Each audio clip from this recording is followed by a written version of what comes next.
It's brittle. Be careful. This table is on its last leg. Somebody left his glasses in the floor here, so I don't know who that is. Assalamu alaikum. Um, the brothers who are done with their sunnahs, you can sit down, inshallah, on my left-hand side. Sisters on my left. And we're going to begin in 5 minutes, inshallah. For the parents with teenage boys and girls, just check on them where they are. If possible, let them come up here and join us. The topic today should be appropriate for them. It will be beneficial to them.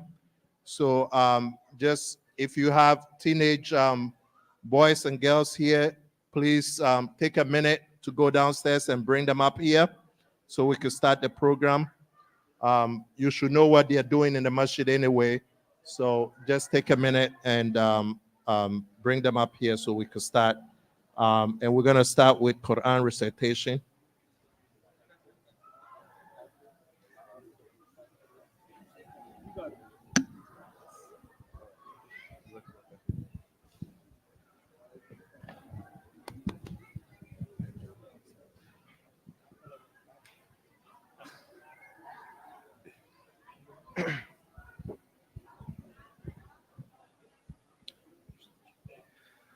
أعوذ بالله من الشيطان الرجيم. بسم الله الرحمن الرحيم. الحمد لله رب العالمين.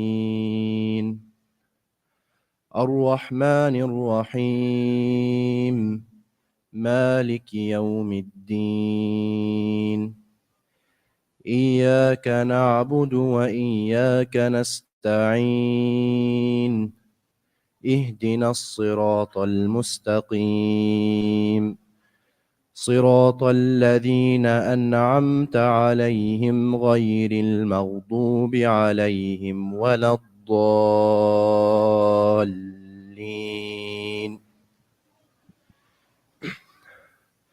ولا تحسبن الذين قتلوا في سبيل الله أمواتا بل أحياء عند ربهم يرزقون فرحين بما آتاهم الله من فضله ويستبشرون بالذين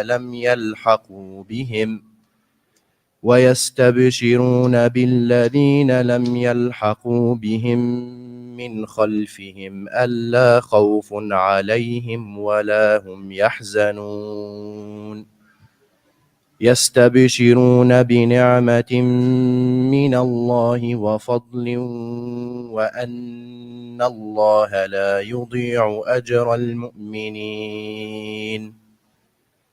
الذين استجابوا لله والرسول من بعد ما أصابهم القرح للذين أحسنوا منهم واتقوا أجر عظيم. الذين قال لهم الناس إن الناس قد جمعوا لكم فاخشوهم فزادهم إيمانا وقالوا حسبنا الله ونعم الوكيل. صدق الله العظيم.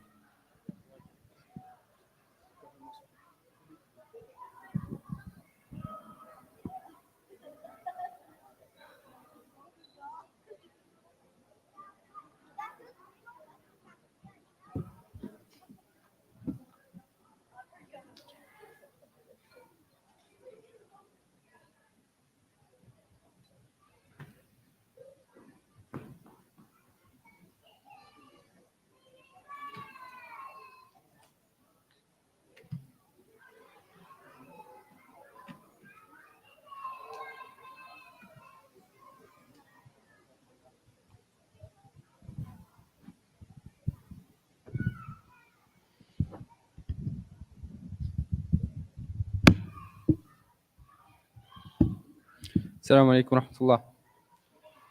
بسم الله الحمد لله والصلاة والسلام على رسول الله وعلى آله وصحبه ومن والاه.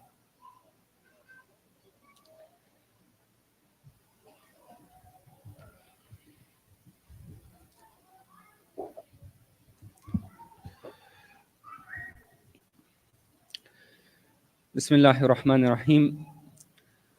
عن عبد الله بن عمرو بن العاص قال رسول الله صلى الله عليه وآله وسلم: إن الإيمان لا يخلق في جوف أحدكم كما يخلق الثوب الخلق، فسلوا الله أن يجدد الإيمان في قلوبكم. فسلوا الله أن يجدد الإيمان في قلوبكم. Amr ibn al-As, he reports that the Messenger of Allah sallallahu alayhi wasallam, he says that indeed Iman, it wears out in the chests of each and every one of you, in the same way that your garment, it wears out. In the same way that your garment, it wears out. فَسَلُوا اللَّهَ أَن يُجَدِّدَ الْإِيمَانَ فِي قُلُوبِكُمْ. So ask of Allah that He renews the faith that is in your heart. Ask Allah to constantly renew the faith that is within your heart. Want everyone to kind of look down at their garment right now and imagine that it had a stain, maybe a big stain. Would you walk outside with that stain? You'd probably do something to take care of it, right? And the first thing that's important in even addressing the problem is to be aware that there's a stain. If you're not even aware that there's a problem on your garment, somebody points out to you, hey, did you know like there's actually a massive purple stain on your back or something like that? Then you can't even begin to tending to the issue at hand, right? So the Prophet ﷺ, he likens faith to a garment, and it experiences regular wear and tear. It experiences regular ups and downs. And I think many of us are familiar with the Hadith of Hanzala. The Hadith of Hanzala is the one where after leaving the company of the Prophet ﷺ, and remember, in the company of the Prophet, it is as though heaven is in front of you. It is as though hellfire is in front of you, right? You are in the best company that anyone could ever be in. He noticed in himself that when he leaves that company, returns to his family, consumed with the normal things that everyone is consumed with in the matters of the dunya, talking to your wife, talking to your children, having to provide for your family. All of these things that consume our time and our concern. He noticed in himself that my level of faith is not the same in the company of the Prophet ﷺ as it is when I'm with my family. So noticing this decline in his faith worried him. And even the worry of what is happening to our Iman is a sign of Iman. The fact that a person cares about the fluctuations that their Iman experiences is a sign of Iman, because it is a sign that Iman is something valuable to them. It's something that they're worried about. And if a person is worried about their Iman, it means they are worried about their connection to Allah. What is Iman other than our connection to Allah? So if our Iman is the most valuable thing to us, the fluctuations, they get to us. The fluctuations, they matter. They're important. Imagine you opened your phone right now and you looked in front of you and you saw there has been a Bank of America notification, Chase Bank, whatever, Fidelity, TD. There has been a massive withdrawal from your bank account. Press 216 if this was really you, or whatever it may be. You're going to say, let me deal with that later. You're not going to say that. Because why? Because the wealth in that bank account is valuable to you. It's important to you. You work hard for it. And you are concerned about it. Now, what do we do if the thing that is even more valuable than our wealth is fluctuating, or maybe even experiencing a massive withdrawal? So this is what Hanzala noticed. And he thought to himself, what could this possibly be besides hypocrisy? What could it be besides hypocrisy? Why is it the case that I can't keep the same level of Iman when I go out with other people? So he shared this with Abu Bakr radiallahu anhu. And Abu Bakr said, I actually experienced the same thing. This worries me as well. So let us go to the Prophet alayhi salatu wasalam, and let's ask him for his advice on this matter. So the Prophet alayhi salatu wasalam, he describes for him the fact that this fluctuation in faith is normal. It is normal. And he says, if you were able to retain the same level of faith in my company as you do with your families and so on, then the angels would have stopped you in your beds and in the streets to shake your hands. So number one, the Prophet ﷺ, he validated the fact that there are normal fluctuations of faith. There are normal ups and downs, and it is not necessarily a sign of hypocrisy. Iman will go up and down. The Prophet ﷺ didn't ignore this though, right? But he said that there's a moment for this and a moment for that. Sa'a wa sa'a. To everything it's time, right? And every single thing that is valuable, it deserves our concern. Whether it be our money, whether it be our families, whether it be our jobs, we recognize anything that is valuable to us, we take care of it. And it has some level of upkeep. Do you stop washing your clothes because they get dirty? Gets dirty, you put it back in. Gets dirty again, you don't just throw it away. You put it back in. And so on. And that's the same process. Our Iman, it goes up and down. The thobe that is our Iman, the thobe that represents our faith, it goes through things that will wear it out. It's not going to have the same shimmer as it did when you first bought the garment. It's not going to be as crisp as the moment that you first purchased it. But there are things that can be done to return it back to that state, or to make it to an even better state than before.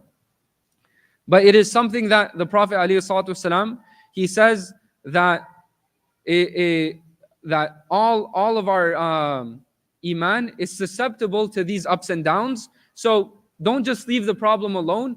فَسَلُوا اللَّهَ أَن يُجَدِّدَ الْإِيمَانَ فِي قُلُوبِكُمْ. Ask of Allah that He literally renew the faith in your heart, that He makes it new again. So just like we said, every single thing that is valuable to us, it requires some sense of upkeep. What would happen if you got your new car, refused, let's say you're putting oil in it or you're putting gas in it regularly, but you never had an oil change, you never do the regular maintenance that's required of it, eventually your car is going to break down. And it has all of the capacity to keep running and be functional if it was tended to properly, if it was being taken care of. And we find that in the example of the Sahaba radiallahu anhum, that they showed this level of concern with one another. And they would remind one another to renew their faith. So we find in the statements of Umar radiallahu an, he would say, "Ta'alaw nazdad imanan. Ta'alaw nazdad imanan. Come, let's increase in faith. Let's increase in faith." Abdullah ibn Mas'ud, he would say to other people, "Ijlisu bina nazdad imanan."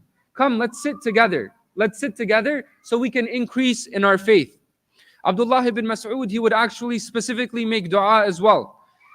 He would ask Allah, "Allahumma zidni imanan. Allahumma zidni imanan." Oh Allah, increase me in faith. Wa yaqinan, and in certainty. Wa fiqha, and increase me in understanding, in deep understanding of the religion. Mu'adh ibn Jabal, likewise, he would say, "Ijlisu bina nu'minu sa'a." Come, let's sit together. Let's believe. Let's believe. Let's work on our Iman for a moment of time. Abu Hurairah, he narrates that the Prophet ﷺ, he said, renew your faith. This is a command from the Prophet ﷺ.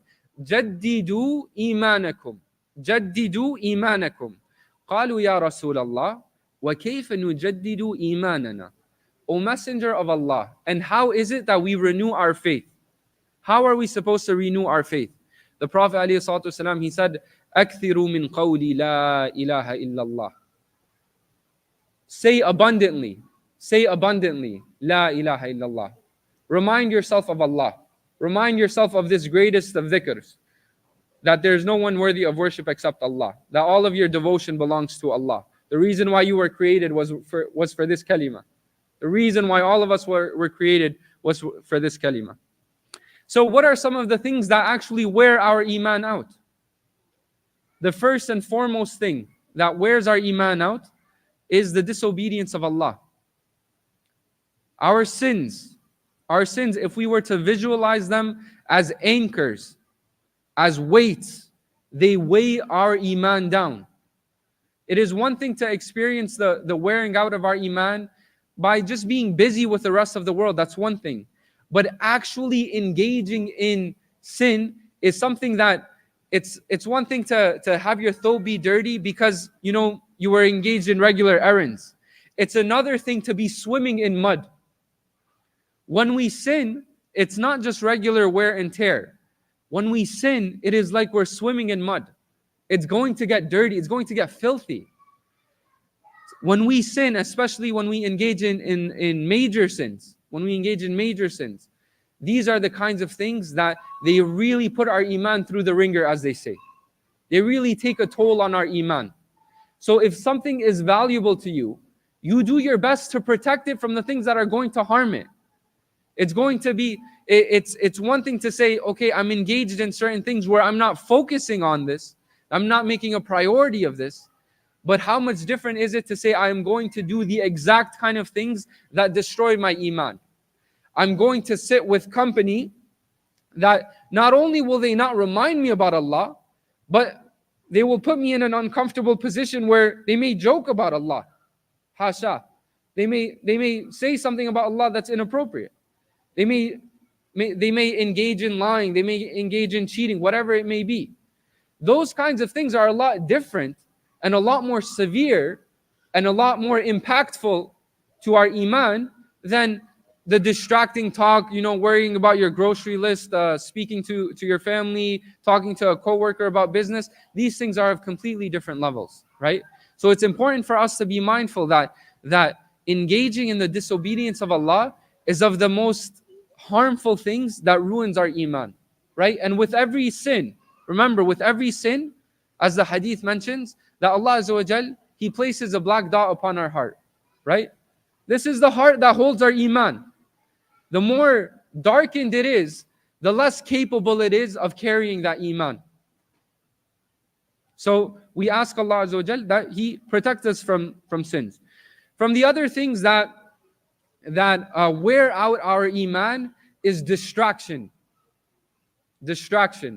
And there's a whole economy behind making sure that every single one of us is as distracted as possible. There are people going to school majoring in distraction. I mean marketing. There are entire fields of psychology. There are entire disciplines in which people are dedicated to figuring out how to get your attention, because your attention is a very valuable thing. Your attention is what sells products. Your attention is what moves the markets up and down. Your attention is that thing that everyone is vying for. So our attention is something that the moment we enter into any space, in this day and age, someone is out for your attention. You step outside, there's a billboard. Why is that billboard there? They want your attention. The moment that you open up your phone and see an advertisement there, that's because they are paying money for your attention. What's the expression? That when the product is free, when the service is free, you are the product. You are on sale. Someone is selling you. Someone is selling you. So be mindful of that. Be mindful of that. Everywhere you're going, there are people that are vying for your attention. And subhanAllah, I think we live in a genuinely unprecedented time when it comes to things that attack our attention, truly attack our attention. Imagine, how can it not affect the iman of one of us when you open up Instagram and see death from Palestine, and you scroll up and you see a comedian giving a comic show, and you scroll up and you see an advertisement for 25% off of J. Crew. And you keep scrolling and you see more death. And you keep scrolling and you see an advertisement for a movie. The capacity to even think about things properly, it's become completely numb.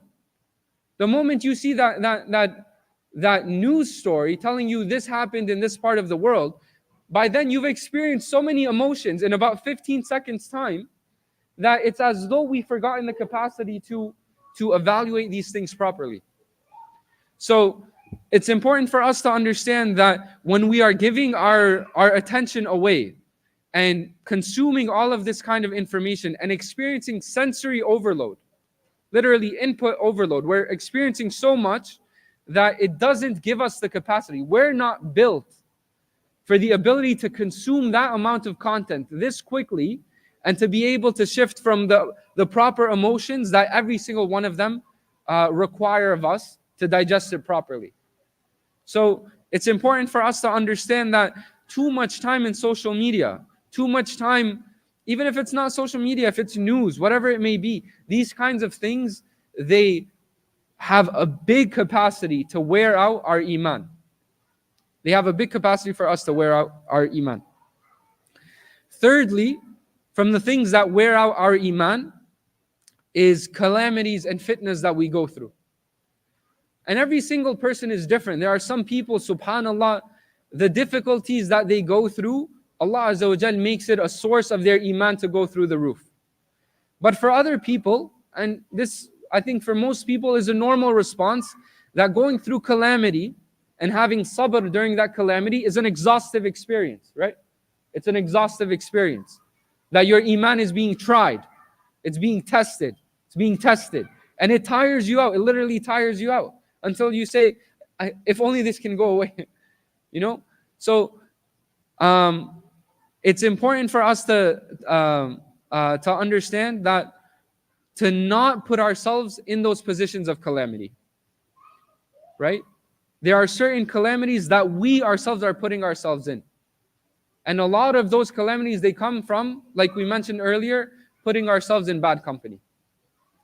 To put yourself in bad company is to ask for different calamities and fitan that are trying to your Iman on a regular basis.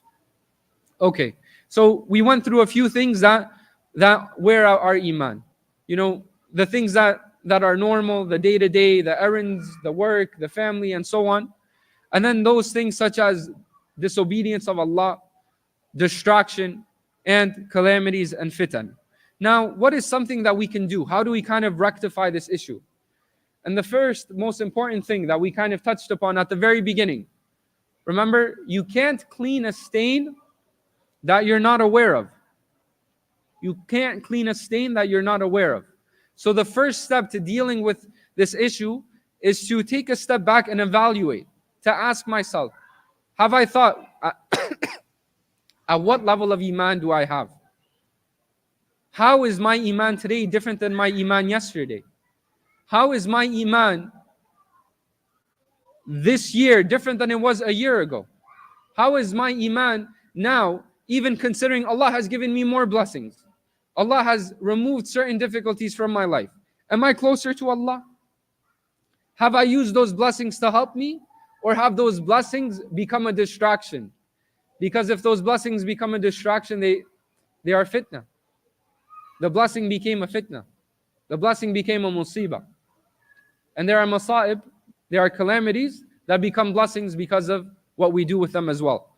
So there's that relationship there. So the first step to dealing with these issues is awareness. So we have the statement of Abu Darda radiyallahu anhu. He says, min fiqhil abd, from the deep understanding of the servant of Allah, an ya'lama amuzdadun huwa am muntaqis. Amuzdadun huwa am muntaqis. From the deep understanding of the servant of Allah is for him to understand, is he increasing or is he decreasing? That he's mindful of his ups and his downs. وَمِن فِقْهِ الْعَبْدِ أَنْ يَعْلَمَ نَزَغَاتِ الشَّيْطَانِ أَنَّا تَأْتِيهِ. And from the deep understanding of the servant of Allah is that he knows the nazaghat of shaitan. The nazaghat of shaitan, refers to the smallest of whispers of shaitan. أقل الحركة نزغ. أقل الحركة نزغ. And in the Arabic language, the smallest type of movement is referred to as a nazgh. When it's in reference to shaitan, it refers to أقل وسوسة من الشيطان, the slightest of whispers from shaitan. To be mindful of where even those whispers that are of the faintest of voices, from which direction do they come to him? Abu Darda, he says that this is from the deep understanding of the abd, that he understands where are those deep whispers, those faint whispers of shaitan coming from which direction?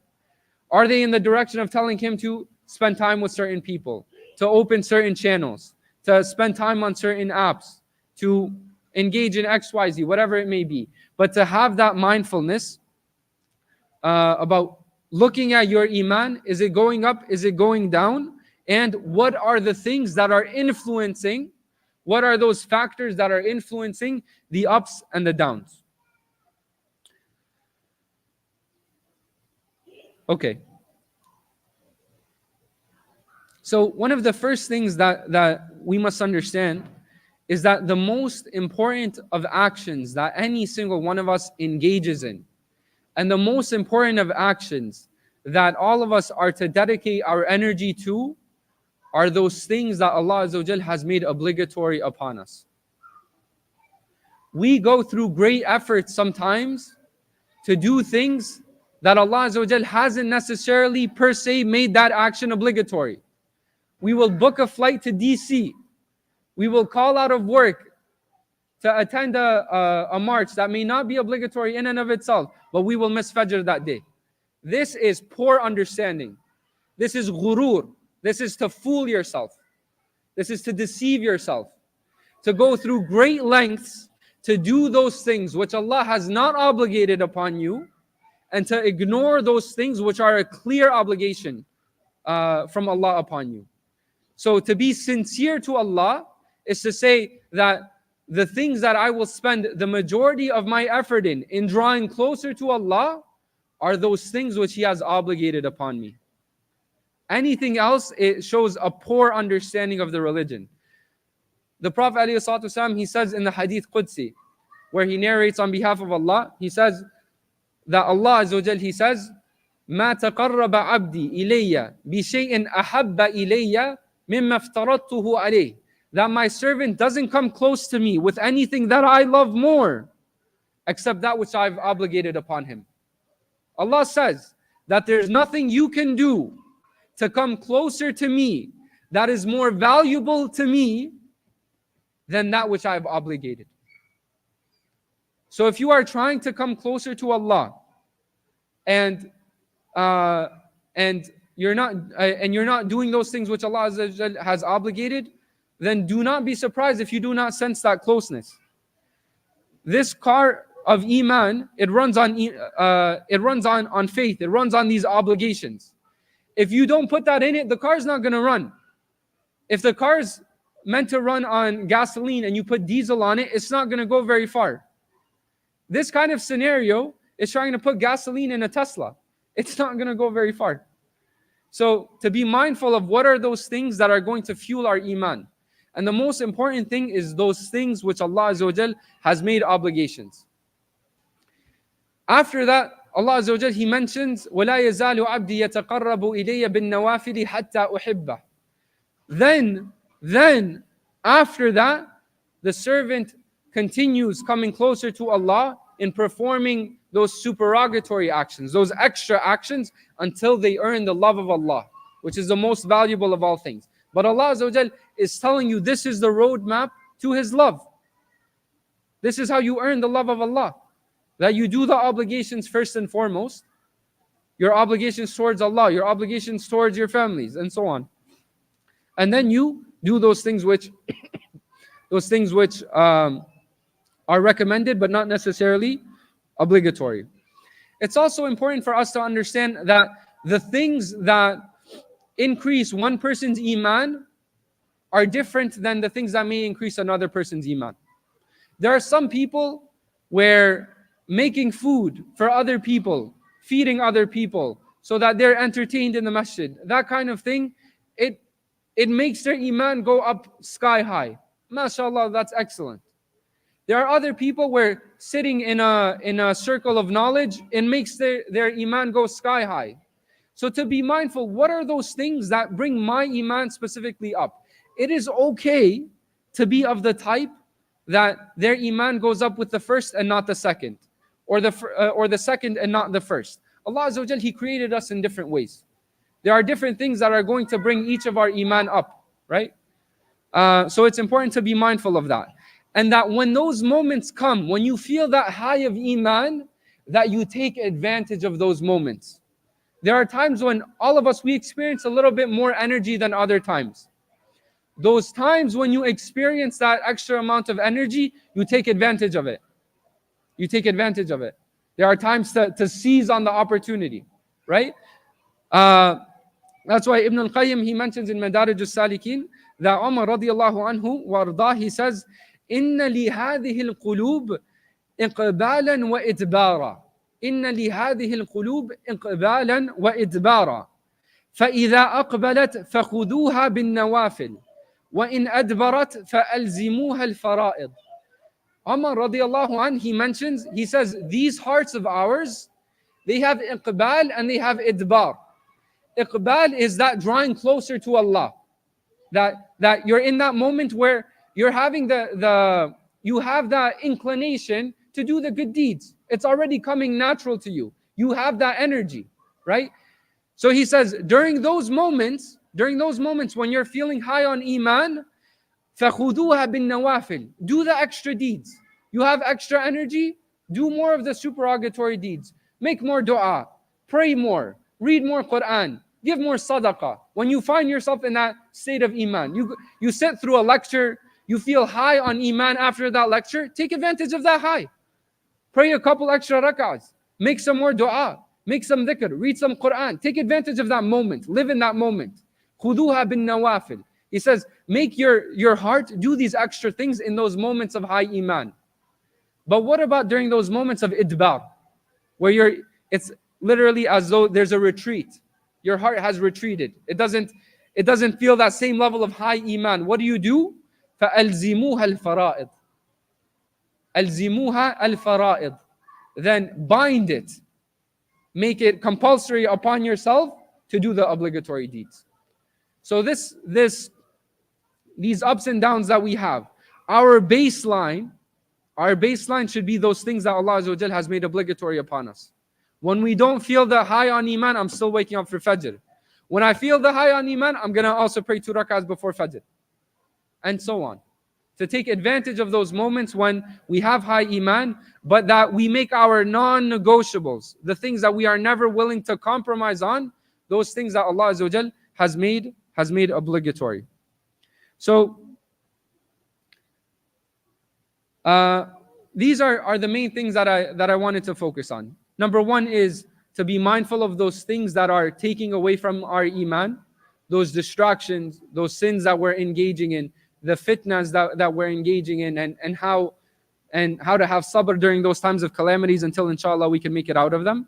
And then to kind of oppose all of this wearing down by, number one, being mindful of the degradation of our iman so that we can stop it at a certain moment, and that we can start engaging in the things that are going to revive our iman again. So I ask Allah Azza wa Jal an yujaddid al-iman fi qulubina. I ask Allah Azza wa Jal that He revive and that He renews the iman that is in our hearts. There is nothing that we have that is more valuable than this iman. People are losing their homes and people are losing their lives, but if they have not lost their iman, then those people are victorious, right? As we heard in the khutbah today. أقول قولي هذا وأستغفر الله لي ولكم ولسائر المسلمين فاستغفروه إنه هو الغفور الرحيم. Are there any questions, comments, observations? If not, inshallah, we can head down.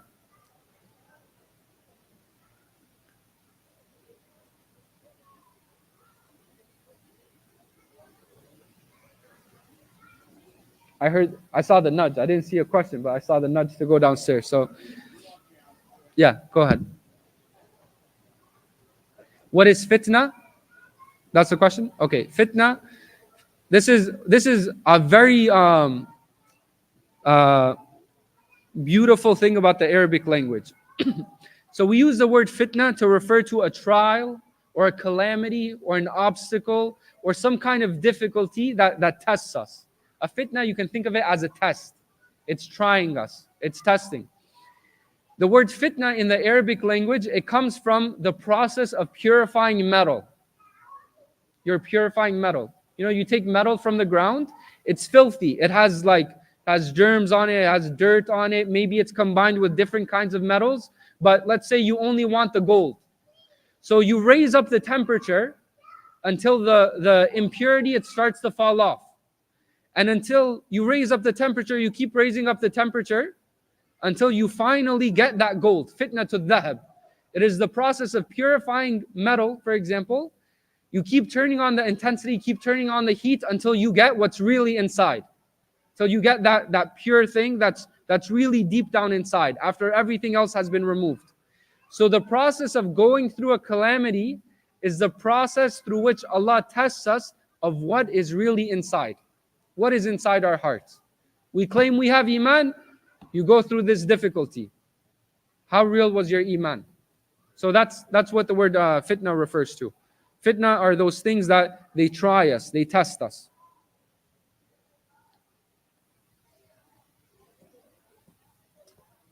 Khair. Then we'll go into we have a question over there. Go ahead.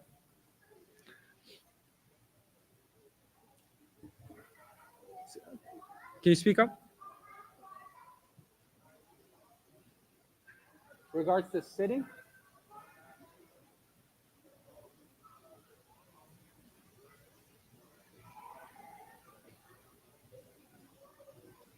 Okay. The question is, with regards to sinning, is it worse in public or is it worse in private? The Prophet ﷺ, he mentions that Allah Azza wa Jal will forgive the sins of his ummah except those people that announce their sins. Illa al-mujahirin. Illa al-mujahirin. Those people who do things jahran. They do it out in the open. Because it shows a more intense level of carelessness that we sin in public. And the damage that comes from sinning in public is also such that maybe you almost make an identity for yourself and known to do certain things that makes it hard for you to return to an identity of righteousness, right? So if you sin between you and Allah, it can show insincerity. It can show insincerity. And Allah Azza wa Jal, He mentions this kind of insincerity. يَسْتَخْشَوْنَ مِنَ النَّاسِ وَلَا يَسْتَخْشَوْنَ مِنَ اللَّهِ. That they're fearful of people, but they're not fearful of Allah. This is, of course, this is an incredible sin. But it shows another degree of carelessness to engage in sin in public. It shows a level of hardening of the heart to engage in sin in public, because it shows, I really don't care what happens after this. Not only are you disobeying Allah, but you're also doing it in a way that it shows that there's a hardening of the heart that has happened. Because to sin in public is to show that, you know, the heart has reached a certain level, you could say, before it starts sinning openly in public without any regard to anyone else. But that doesn't mean that we continue ignoring sins that we do in private. Inshallah, Allah Azza wa Jal continues to forgive those sins. But if you started doing those same sins in public, the very fact that you do them in private shows that there's some level of shame. That shame is healthy. If that shame goes away, it's like there's no heartbeat, right? So that's the reference. There's I don't know how authentic this is, but I think it's a line of poetry mentioned to Imam Ahmad. إذا ما قال لي ربي أما استحييت تعصيني وتخفي الذنب عن خلقي وبالعصيان تأتيني. Imagine that Allah Azza wa Jal, He says to you on the day of judgment, إذا ما قال لي ربي أما استحييت تعصيني. Weren't you shy to disobey me? وتخفي الذنب عن خلقي. And you hide the sin from my creation. وبالعصيان تأتيني. But you come to me with disobedience. So of course, we don't say these things such that we are neglectful, or it's not a serious thing to sin in private. But it's important for us to understand it shows a greater level of neglect when that happens in public. Wallahu a'lam. Omar.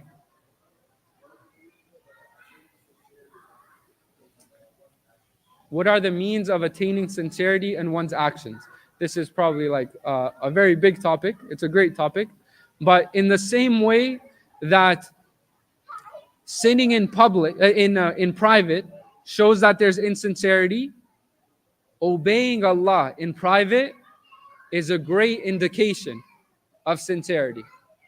Is a great indication of sincerity. It is one of those things where, inshallah, you can have almost maybe some level, the closest thing you can have to confidence of an action, inshallah, having been for the sake of Allah, is that you hide it from everyone else except Allah. Right? And I think many of us are familiar with the hadith of the rock that moved.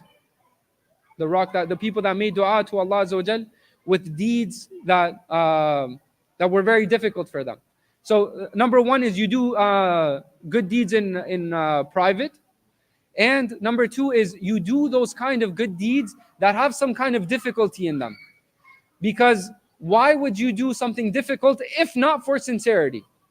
So the hadith of the rock that moved, if you guys are familiar with it, I believe it's a hadith Hasan, where there were 3 people who were stuck in a cave. There was a rock that covered the entrance of that cave, and so they couldn't get out.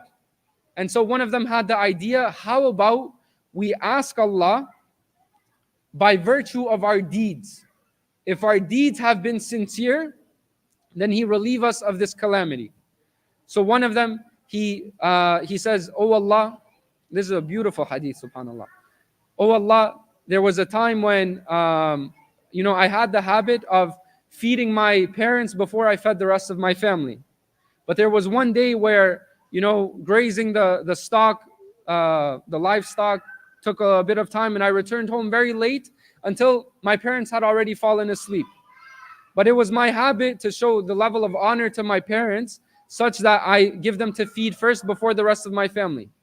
And my children were asking of me that, please give us. And I didn't give to them. And imagine, this was very difficult. And he also didn't want to wake his parents because that would be a disturbance to them. And he says, "Oh Allah, if I had done this for your sake, then relieve us of our calamity." And the rock, it moved. But there was mashaqqa in this. There was difficulty in it.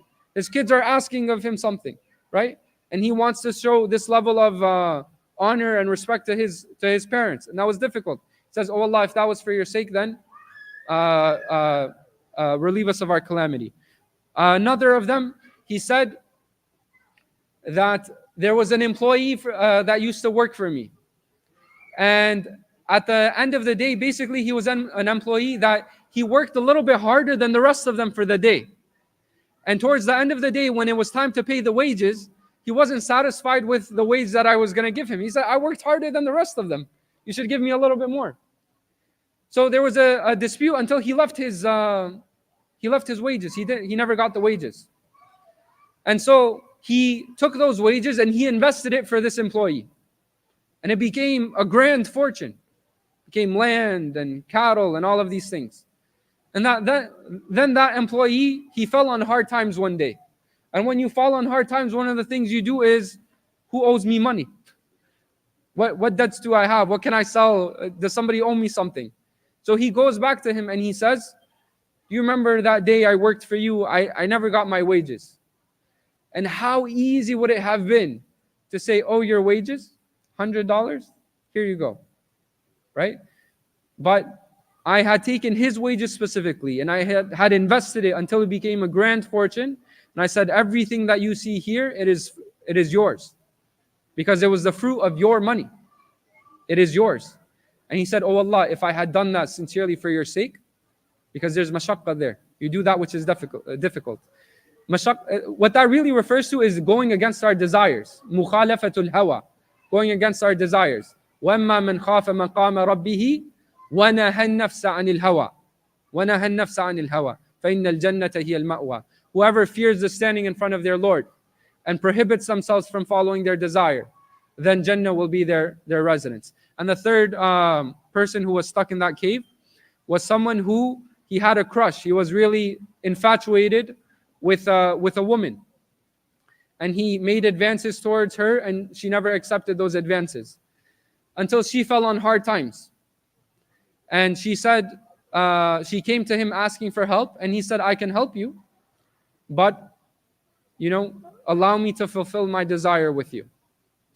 And so it went so far as the hadith mentions, he sat with her the sitting of a man with his wife, like just before committing the act. And before that moment, she says, fear Allah and do not break the seal except by its right. And immediately he got up and he gave her the money, and he says, oh Allah, if I had done that sincerely for your sake, then relieve us of our calamity. And they were relieved of their calamity. So in this, these are two probably some of the most major things that we can do in achieving sincere actions, to do good deeds in private. And remember, to do a good deed in private and then tell someone about it after that could be a way in which you ruin your good deed. So if that's a valuable investment, don't tell anybody about it. Make sure that you got 100% stake of your investment there. Wallahu alam. Yes, sir.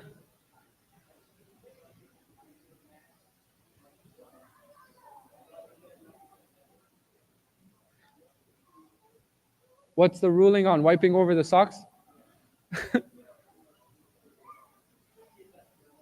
Should be leather. If you're Maliki, it should be leather. That's the Maliki madhab. Yeah. This question, honestly, it's above my pay grade. It's there's a variety of opinions that the fuqaha have over it. Whether some they say that it accomplishes the same role as leather socks, such that it's thick enough and covers the appropriate area, or some like the Malikis, for example, who say that it has to be just leather. Allah knows best. It varies. I would go to a scholar that you trust. There's differences. There's a spectrum of opinion on it.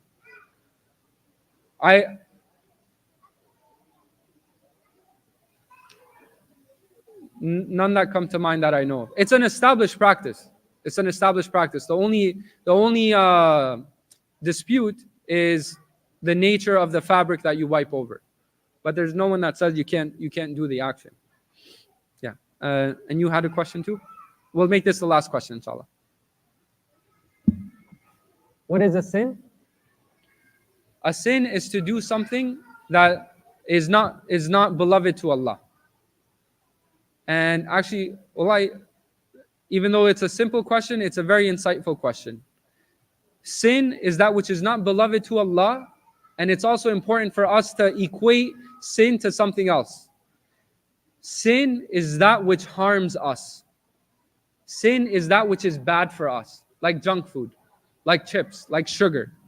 Sin, it harms us. It's bad for us. If Allah has made something sinful, if He said that this is a sin, it is something that He doesn't like, and it's something that is bad for you. But it's something that maybe you don't see the effect of its badness, right? But it's doing stuff to you. In the same way, you don't see the damage that chips and sugar is doing inside your body, but it's having an effect on the inside. There are some sins that maybe nobody around us can see the effect of them, but it's affecting our heart, or it's affecting our soul. So I really think it's actually important with, especially with like youth, that we teach them that when they're growing up, when you say, this is not beloved to Allah because it harms us. It's bad for us. Allah hasn't allowed us to do this because it's not good for us. To equate those things. That which Allah loves is good for us. That which Allah doesn't love, that which Allah has made sinful, that which is disobedient, as profitable as it may seem, as easy, as cool as it may seem, is not good for us. That answers the question? Thank you. هذا والله أعلم وصلى الله وسلم على نبينا محمد وعلى آله وصحبه وسلم تسليما كثيرا.